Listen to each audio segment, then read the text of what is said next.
ক্ষমতায় যারা এসেছে তারা গণতন্ত্রকে হত্যা করেছে, ধর্মনিরপেক্ষতাকে হত্যা করেছে, তারা সংবিধানে অসাম্প্রদায়িক চেতনাকে হত্যা করেছে। এবার রাষ্ট্রপতির কঠোর বার্তা, কি বললেন রাষ্ট্রপতি? ঘুরতে পারে ক্ষমতার মোড়। তোমার কি রাষ্ট্রপতি হওয়ার যোগ্যতা ছিল? শেখ হাসিনা তোমাকে দয়া করে রাষ্ট্রপতি বানাইছেন, আর তুমি কেমনে পারলা? সার্জিস আলম মানে বাংলাদেশ না। এই সার্জিস, এই হাসনাতের জন্য আমরা আন্দোলন করছি। এই সার্জিস কেন আমাদের বিরোধিতা করলো? নাহিদ ইসলাম তিনি বলেছেন, রাজনৈতিক দলগুলো চাচ্ছে তাদের অধীনে সংস্কার হোক, তাই তারা বর্তমান অন্তর্বর্তী সরকারকে ব্যর্থ প্রমাণ করার চেষ্টা করছে। সত্য তো যে কোনোভাবেই যে কোনো উপায়ে যখন তখন অনেকের মুখ থেকে বেরিয়ে আসে, সেটি আবার প্রমাণ করলেন সরকারি তথ্য এবং সম্প্রচার উপদেষ্টা নাহিদ ইসলাম। দর্শক, গুরুত্বপূর্ণ ভিডিওতে আপনাকে স্বাগত। দর্শক, আজকের এই ভিডিওতে বেশ কয়েকটি গুরুত্বপূর্ণ ভিডিও ফুটেজ নিয়ে হাজির হয়েছি। এমনকি দর্শক, আজকের ভিডিওর শুরুটা দেখে বুঝতে পেরেছেন আজকের নিউজটা কতটা গুরুত্বপূর্ণ হতে চলেছে। এমনকি দর্শক, আজকের নিউজে কি ধরনের ভিডিওগুলো আপনারা দেখতে চলেছেন। তো দর্শক, যারা এই ভিডিওটি প্লে করেছেন তাদের উদ্দেশ্যেই বলবো, না টেনে সম্পূর্ণ ভিডিওটি মনোযোগ সহকারে দেখবেন, তাহলে বিস্তারিত বিষয়গুলো আপনারা বুঝতে পারবেন। তো দর্শক, কথা না বাড়িয়ে আমরা মূল ভিডিওটি দেখে আসি। তার আগে আমার চ্যানেলে নতুন হলে থাকলে চ্যানেলটি সাবস্ক্রাইব করে রাখুন এবং একটি লাইক দিয়ে দেখতে থাকুন সম্পূর্ণ ভিডিওটি। সার্জিস আলম মানে বাংলাদেশ না। এই সার্জিস, এই হাসনাতের জন্য আমরা আন্দোলন করছি। এই সার্জিস কেন আমাদের বিরোধিতা করলো? কোনো যৌক্তিক আন্দোলন রাজপথ ছাড়া কোনো ভালোই সফল হয় না। কয়টি বাস্তবায়ন না হওয়া পর্যন্ত আমরা তখনই করে বিরোধিতা করব। আমরা প্রোডাক্টিভিটি দিতে চাই। আমাদেরকে প্রোডাক্টিভিটি দেওয়ার জন্য অবশ্যই সরকার আমাদেরকে নিয়ে ভাবতে হবে। এখন বাংলাদেশের কোনো যৌক্তিক আন্দোলন রাজপথ ছাড়া কোনো ভালোই সফল হয় না। কেন বক্তৃতা আমরা পেয়েছি? আমাদেরকে নিয়ে স্টাডি হয়েছে। তোমার কি রাষ্ট্রপতি হওয়ার যোগ্যতা ছিল? শেখ হাসিনা তোমাকে দয়া করে রাষ্ট্রপতি বানাইছেন, আর তুমি কেমনে পারলা? এখন বিষয়টা হচ্ছে কি, আওয়ামী লীগ সরকার পতনের পর একমাত্র ব্যক্তি যিনি রাষ্ট্রের সর্বোচ্চ ক্ষমতায় বসে বাংলাদেশকে শাসন করছেন তিনি হচ্ছেন কি, আমাদের যিনি রাষ্ট্রপতি আছেন চুপ্পু সাহেব। তো চুপ্পু সাহেবের টিকিট কিন্তু পড়ে গেছিল প্রায়, এটা বাস্তবতা, আপনাদের খেয়াল থাকার কথা। তবে সেই পরন্ত অবস্থায় তার যে সিটটা রাষ্ট্রপতির, এটাকে কিন্তু স্ট্রিক্ট রাখছে, সোজা রাখছে বিএনপি। এটা অস্বীকার করার কোনো সুযোগ নেই। যদি বিএনপি ওই সময় বৈষম্যবিরোধী ছাত্র আন্দোলন, অনলাইন কিংরা, সাংবাদিক ইলিয়াস, পিনাকিরা, আরও যারা আছেন, তারা যেভাবে রাষ্ট্রপতির সিটটাতে ধাক্কা দিয়েছিলেন, ঝাঁকুনি দিয়েছিলেন, সেই ঝাঁকুনিতে যদি বিএনপি ওই মুহূর্তে শক্ত ভূমিকা না রাখতো, তাহলে রাষ্ট্রপতি এতক্ষণে মোটামুটি তিনি বাংলাদেশে থাকতেন কিনা সেটাও বড় কথা, হয়তো অন্য কোনো দেশে তিনি এই মুহূর্তে বসে জীবন কাটাতেন। তো সেই জায়গা থেকে স্বাভাবিক একটা কৃতজ্ঞতার ইস্যু তো আছেই। এছাড়াও সরকার পতনের আগে শেখ হাসিনার সাথে রাষ্ট্রপতির সম্পর্ক ভালো ছিল না, এটা তিনি নিজেই বলছেন। এর পাশাপাশি যেহেতু তিনি এই মুহূর্তে রাষ্ট্রপতির দায়িত্বে আছেন, সো রাষ্ট্রপতি বেসিক্যালি কোনো দলের হয় না, তিনি রাষ্ট্রের হন। তো সব দলকেই তার সম্মান শ্রদ্ধার জায়গাটা দেখাতে হয়, যদিও অতীতে এই জিনিসগুলা লম্বা একটা সময় ধরে ছিল না। দর্শক, যাই হোক, দীর্ঘ একটা সময় পর বেগম খালেদা জিয়া এবং তারেক রহমান এক অনন্য চিঠি পেয়েছেন বা দাওয়াত পেয়েছেন বা সম্মান পেয়েছেন, আর এই সম্মানটা দিচ্ছেন খোদ রাষ্ট্রপতি নিজে। সাবেক প্রধানমন্ত্রী এবং বিএনপি চেয়ারপারসন বেগম খালেদা জিয়া এবং জনাব তারেক রহমানকে আগামী 16 ডিসেম্বর মহান বিজয় দিবস উপলক্ষে রাষ্ট্রপতির সংবর্ধনা অনুষ্ঠানে আমন্ত্রণ জানানো হয়েছে। আচ্ছা, আপনার গতকালকে সন্ধ্যায় রাজধানীর গুলশানে বিএনপি চেয়ারপারসনের রাজনৈতিক কার্যালয়ে রাষ্ট্রপতির পক্ষ থেকে দাওয়াতটি হস্তান্তর করেন রাষ্ট্রপতির সামরিক সচিব major general Mohammad Adil Chowdhury. BNP chairperson Begum Khaleda Zia এবং তারেক রহমানের পক্ষ থেকে দাওয়াত গ্রহণ করেছেন বিএনপির জাতীয় স্থায়ী কমিটির সদস্য ডাক্তার AZ-M জাহিদ হোসেন। তিনি বলছেন, মহান বিজয় দিবস উপলক্ষে রাষ্ট্রপতির সংবর্ধনা অনুষ্ঠানে এই দুজনকে আমন্ত্রণ জানিয়েছেন খোদ রাষ্ট্রপতি। এখন এটাকে কে কিভাবে দেখছেন? রাষ্ট্রপতি এখন এটা ছাড়া ওনার কি আর কোনো ওয়ে আছে?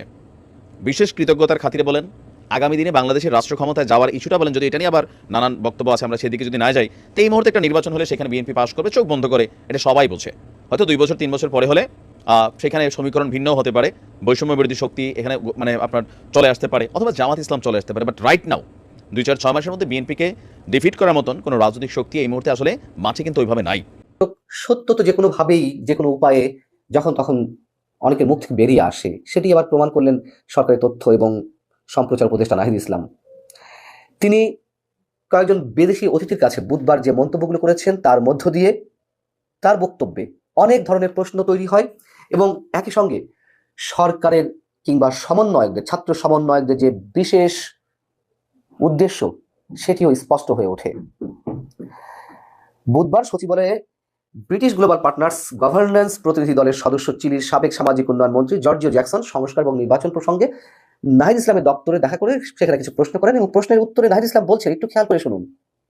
তিনি বলছেন যে রাজনৈতিক দলগুলো, দেশের রাজনৈতিক দলগুলো চাইছে দেশের সংস্কার রাজনৈতিক সরকারের অধীনেই হোক, তাই তারা বর্তমান অন্তর্বর্তী সরকারকে ব্যর্থ প্রমাণ করার চেষ্টা করছে।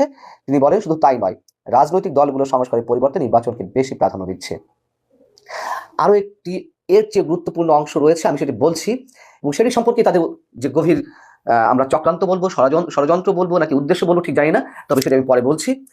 এই যে অংশটুকু বললেন যে দেশের রাজনৈতিক দলগুলো বর্তমান সরকারকে ব্যর্থ করতে চাইছে, প্রথম প্রশ্ন, তাহলে কদিন আগে যে আমরা দেখলাম ডক্টর ইউনূসের আহ্বানে জাতীয় ঐক্যের সৃষ্টি হলো, সেই ঐক্য কি তাহলে গড়ে ওঠেনি? এটি কি কেবলই একটা নাটক ছিল? জাতীয় ঐক্যের কথা বলে তাহলে এরকম ঢাক ঢোল পিটিয়ে সবাইকে জানানো কেন হলো যে জাতীয় ঐক্য গড়ে উঠেছে ডক্টর মোহাম্মদ ইউনূসের নেতৃত্বে?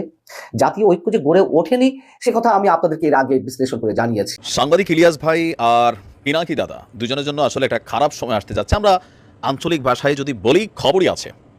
বরাবরই ডক্টর আসিফ নজরুলকে দায়ী করা হতো যে উপদেষ্টা ফারুকীকে আপনার এই উপদেষ্টা মণ্ডলীতে নিয়োগের পিছনে তিনি ছিলেন মাস্টারমাইন্ড, এবং ভারতের প্রেসক্রিপশনে, প্রথম আলো, ডেইলি স্টারের সাজেশনে আমাদের আসিফ নজরুল তিনি ফারুকীকে এই দলে আসলে যুক্ত করেছেন। এরপরে এটা নিয়ে যখন প্রথম প্রতিবাদ শুরু হয় অনলাইন থেকে, তারপর এটা বিভিন্ন প্ল্যাটফর্মে যাওয়ার পরেও ফারুকী কিভাবে এখনো টিকে আছেন সেটা এখন স্পষ্ট হয়ে গেছে আজকে আমাদের সরকারের খুবই গুরুত্বপূর্ণ এবং কি প্রভাবশালী উপদেষ্টা আসিফের এক বক্তব্যে। আজকে সম্ভবত একটা প্রোগ্রামে তিনি গিয়েছিলেন, সাংস্কৃতিক কোনো একটা পরিমণ্ডলে, সেখানে গিয়া তিনি ফারুকী সম্পর্কে যে মন্তব্য দিয়েছেন, এই মন্তব্যের পরে সাংবাদিক ইলিয়াস বা পিনাকি দাদা যতই বুঝান, উপদেষ্টা ফারুকী তো দূরের কথা, এই টিম থেকে কাউকে তারা সরাতে পারবেন না। একটা মজার বিষয় হচ্ছে, হাসনাত সার্জিসরা অনলাইনে যে ভূমিকাটা যাচ্ছে, উপদেষ্টাদের মধ্যে আসিফ এবং নাহিদের ভূমিকাটা টোটালি বিপরীত বা মাহফুজ সহ। দর্শক, ফারুকী আওয়ামী লীগকে সাপোর্ট করছে, ফারুকী ভারতের রয়ের এজেন্ট, ফারুকী এটা, ফারুকী সেটা, আমরা অনেক কিছু দেখেছি। কিন্তু আজকে আসিফ বলছে যে এই যে আন্দোলন, জুলাই অভ্যুত্থান যেটা হয়েছে, একটা পার্ট ছিল সাময়িক, মানে মাঠে ময়দানে যেই যুদ্ধগুলো হয়েছে, এক ধরনের ছাত্ররা মারা গিয়েছে, শত শত এখানে আহত হয়েছে, কিন্তু এই লড়াইটা আসলে ছিল দীর্ঘকালের। আর ওই দীর্ঘকালের এই লড়াইয়ের একজন বলিষ্ঠ যোদ্ধা হচ্ছেন ফারুকী। আপনি ভাষাগুলো বুঝছেন? আসিফ কিন্তু একদম গোড়া থেকে কথাটা বলছে যে সাময়িক সময়ের একটা লড়াই ছিল, আরটা ছিল দীর্ঘকালের লড়াই। সেই লড়াইয়ে ফারুকী ভাইরা উদ্বুদ্ধ করেছিল আসিফদের কিভাবে, যেহেতু মুস্তফা সরোয়ার ফারুকী তিনি একজন নাট্য নির্মাতা, তার নাটকগুলোর মধ্যে চলমান সমাজের বিভিন্ন সমস্যাগুলোর একটা দৃশ্যপট থাকতো। তো আসিফ বলছিল যে আমরা দেখতাম একটা, কিন্তু আরেকটা মেসেজ ক্রিয়েট করা হতো যেটা আমরা ছাত্ররা বুঝতে পারছিলাম। মানে আজকে আসিফের এই বক্তব্যের পরে যদি বলা হয় যে ফারুকীকে ভারতের রয়ের এজেন্ট হিসাবে এখানে রাখা হয়েছে, অথবা ভারতের ফারুকীকে এখানে টিকিয়ে রাখছে, তাহলে তো একটা প্রশ্ন চলে আসে, তাই না, যে আসিফরও কি তাহলে ভারতের রয়ের এজেন্ট? সারা বাংলাদেশ যখন কথা বলছে, অনলাইন যোদ্ধারা যখন তথ্য প্রমাণ সহ দেখাচ্ছে, তো এরপরেও কিভাবে ফারুকী টিকে ছিল এটা তো একদম স্পষ্ট যে আসিফ আজকে যে বক্তব্য দিয়েছে শতভাগ ফারুকীর পক্ষে গিয়েছে। ইভেন তিনি দীর্ঘদিন যাবৎ এই লড়াইয়ের একজন পার্টিসিপেটর অথবা প্রথম সারির যোদ্ধা হিসাবে সাংস্কৃতিক অঙ্গনে তিনি তার মেসেজ ক্রিয়েট করেছেন, প্লাস সাংস্কৃতিক যারা ব্যক্তিত্ব আছেন তাদের সম্পর্কেও এখানে অনেক ধরনের বক্তব্য আসিফ দিয়েছে। এখন প্রশ্নটা যেটা হচ্ছে, আমাদের অনলাইন যোদ্ধারা ডক্টর আসিফ নজরুল ইসলাম এবং মুস্তফা সরোয়ার ফারুকী ইস্যুতে যেই একটা জনমত তৈরির চেষ্টা করছেন, বিশেষ করে সাংবাদিক ইলিয়াস এবং ডক্টর পিনাকি, কোথাও না কোথাও তাদের এই বাতাসটা সারা বাংলাদেশের জনগণের একাংশকে টাচ করে যাচ্ছে। মানুষ রাজপথে নামছে, এটা নিয়ে তর্ক বিতর্ক হচ্ছে, নানান কথা বলছে, কিন্তু সরকারে যারা আছেন দায়িত্বশীল, ডক্টর ইউনূসের সরকারের তিন প্রধান প্রভাবশালী উপদেষ্টা মাহফুজ, আসিফ, নাহিদ, তারা কিন্তু বরাবরই ডিফারেন্ট একটা ভূমিকা নিচ্ছে, যেটা অনলাইন টিমের সাথে টোটালি সাংঘর্ষিক। যে তোমরা অনলাইনে বসে যা খুশি বলো, সিদ্ধান্ত কিন্তু তোমাদের কথায় সরকার নেবেন, এটা কিন্তু প্রমাণিত। আপনি আর কোন ইস্যুটা দেখবেন যেটাতে প্রথম আলো ইস্যু বলেন, ডেইলি স্টার ইস্যু বলেন, আমাদের উপদেষ্টারা কি বলছে, ফারুকী ইস্যু বলেন, আসিফ নজরুল ইস্যু বলেন, উপদেষ্টারা কি বলছে, পিনাকি দাদা বা সাংবাদিক ইলিয়াস, কোথাও না কোথাও যেভাবে এটা ক্ল্যাশ হচ্ছে, তো এটা পজিটিভের বদলি বরঞ্চ তাদের জন্য নেগেটিভও হতে পারে। অন্যান্য দিকে যদিও তারাও ডর ভয় পায় না, দীর্ঘদিন যাবৎ কাজ করেছে। তো দেখা যাক এটা নিয়ে আবার আমাদের অনলাইন থেকে কি বক্তব্য। দর্শক, আপনারা তো সম্পূর্ণ ভিডিওটাই দেখলেন। এই ভিডিও সম্বন্ধে আপনার মহামূল্যবান মন্তব্য আমার এই কমেন্ট বক্সে জানিয়ে দিবেন। আর যদি আমার চ্যানেলে নতুন হয়ে থাকেন তাহলে চ্যানেলটিকে সাবস্ক্রাইব করে রাখবেন এবং পাশে থাকা বেল বাটনটি বাজিয়ে দিবেন। আপনারা ভালো থাকবেন, সুস্থ থাকবেন। দর্শক, তাহলে এই মুহূর্তে আমি বিদায় নিচ্ছি। দেখা হবে পরবর্তীতে কোনো ভিডিওতে। আসসালামু আলাইকুম।